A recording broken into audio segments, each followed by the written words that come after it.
People of Reddit who have encountered ghosts or other supernatural beings, what was your experience like? What happened?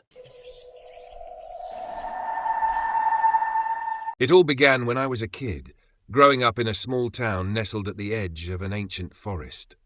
My parents always warned me not to venture too far into the woods, but curiosity got the better of me one evening. I was walking home from school, cutting through the forest trail like I had done 100 times before. The sunlight was fading, and the trees cast long, stretching shadows over the path. That's when I saw it, or thought I did. A figure stood a few yards off the trail, motionless, blending eerily with the bark of the trees.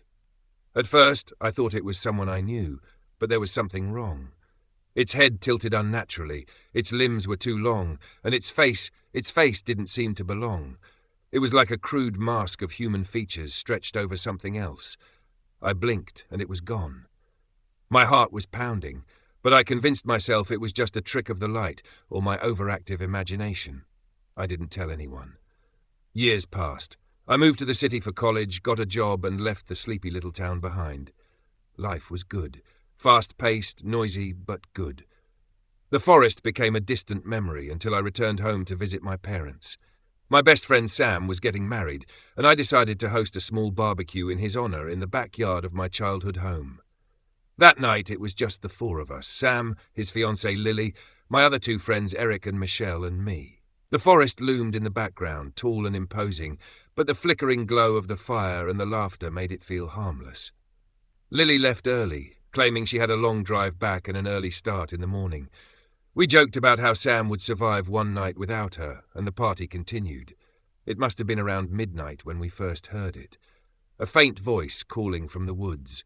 "Sam! Sam!" It was unmistakably Lily's voice, soft and melodic, yet off. The others went quiet, exchanging uneasy glances. "She must have gotten lost," Sam said, standing up. "She wouldn't just leave like that."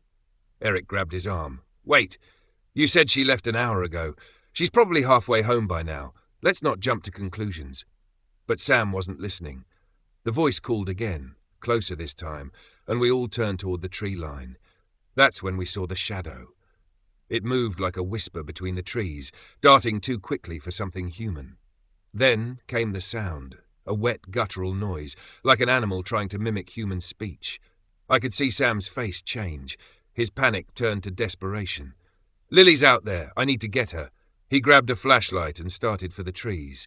"Wait!" I shouted, blocking his path. "Call her first. Just call her."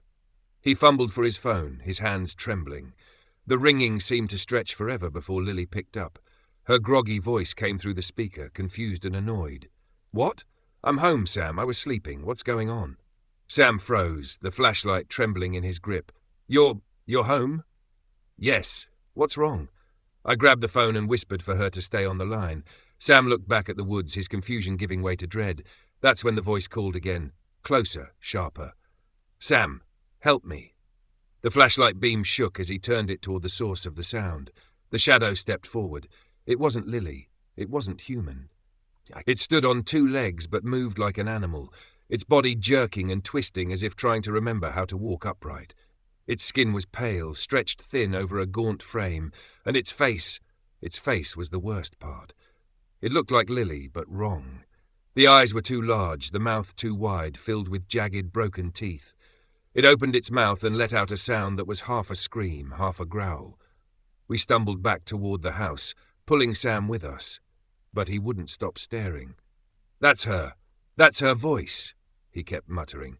The thing didn't follow. It stayed at the edge of the light, crouching, watching, as if daring us to come closer. Then, from deep within the forest, we heard a howl.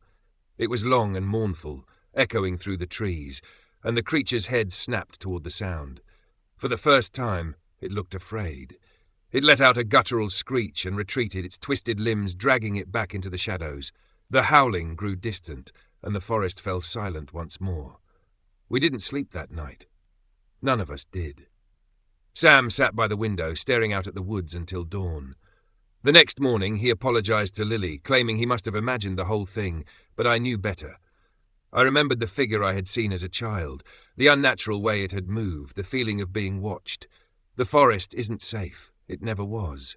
Some things live there that aren't meant to be seen, let alone heard, and sometimes they get curious. If this chilling tale gave you goosebumps, don't forget to like, subscribe, and turn on notifications for more stories like this. Thank you for tuning in to Ghostly Echoes. Until next time,